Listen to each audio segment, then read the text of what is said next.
Kwa mukhtasar wa dira awamu ya saa 4, mimi naitwa Omar Abudi. Tume ya kimataifa ya wanasheria Kenya ICJ imekaribisha uamuzi wa mahakama ya juu kuwa kinyume na katiba ukusanyaji wa data za sura na macho kwa kampuni ya Worldcoin nchini. Katika taarifa, mwenyekiti wa ICJ Prosper Assainde ameongeza uamuzi wa jaji Jocelyn Aburili akielezea kama uthibitisho wa haki ya faragha ya Wakenya waliohusika na mpango huo. Sande amebainisha kuwa Tools for Humanity, kampuni iliyo nyuma ya Worldcoin, ilikiuka sheria ya ulinzi ya data kwa kushindwa kufanya tathmini ya athari ya ulinzi wa data na kukusanya taarifa za kibinafsi bila idhini halali. Tume ya huduma za walimu TSC imetangaza kupokea maombi kwa nafasi ya katibu na afisa mkuu mtendaji kuchukua nafasi kutoka kwa Nancy Macharia ambaye muda wake utakamilika Juni 30 mwaka huu. Uteuzi huo utakuwa wa miaka 5 na uwezekano wa kuongezwa kwa miaka 5 ya ziada. Waombaji lazima watimize matakwa ya sura ya 6 ya katiba na wawe na uzoefu wa angalau miaka 10 katika elimu, utawala wa usimamizi, utawala wa umma au usimamizi wa fedha. Watu wanaotaka nafasi hizo wanaweza kuchukua fomu ya maombi kutoka kwa tovuti ya TSC na wanatakiwa kuwasilisha fomu iliyojazwa pamoja na nyaraka zote muhimu.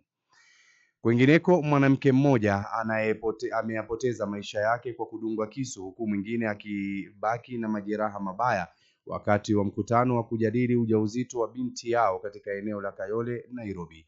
Mwanamke aliyefariki ni mama wa msichana mwenye umri wa miaka 19 ambaye alikuwa amepachikwa mimba na mvulana huyo mwenye umri wa miaka 17. Polisi wamesema mvulana huyo alikuwa ameitwa kwa mkutano wa kujadili ujauzito huo wakati ugomvi ulipozuka. Mvulana huyo alimchoma kisu ambacho alikitumia kumchoma mwanamke huyo kwenye kiwiliwili cha kulia kutoka mgongoni, jambo lililosababisha atokwe na damu nyingi. Dada wa marehemu pia alijeruhiwa kwenye mikono yote miwili na mdomoni na kulazwa katika hospitali ya eneo hilo, polisi wamesema.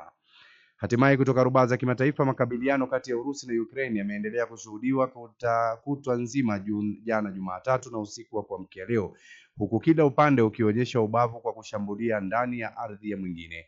Urusi ilishambulia mikoa miwili ya mashariki mwa Ukraine ikiwemo Sami na kuwaua watu watatu. Hayo yalitangazwa na utawala wa mjini Kiev. Urusi nayo kupitia viongozi wake imesema mashambulizi ya Ukraine yamewaua watu watatu katika mkoa wake wa mpakani wa Kursk. Inaarifiwa vikosi vya Ukraine vilifyatua makombora kulenga mkoa huo na kisha wanajeshi wake kuingia kwenye ardhi hiyo ya Urusi kwa kutumia magari ya kivita katika eneo lililolengwa na mabomu. Tamati ya muktasar wa dira kwa sasa. Taarifa hizi na nyingine nyingi zidi kuitegea Iqra FM na mimi endelea kuniita Omar Abudi. Kwa habari zaidi na matukio endelea kutegea Iqra FM 95.0 au tupate mtandaoni moja kwa moja kwenye tovuti ya www.iqrafm.com au www.iqrafm.webradiosite.com tukuangazie yote yanayojiri. Iqra FM 95.0, idhaa iliyo tofauti.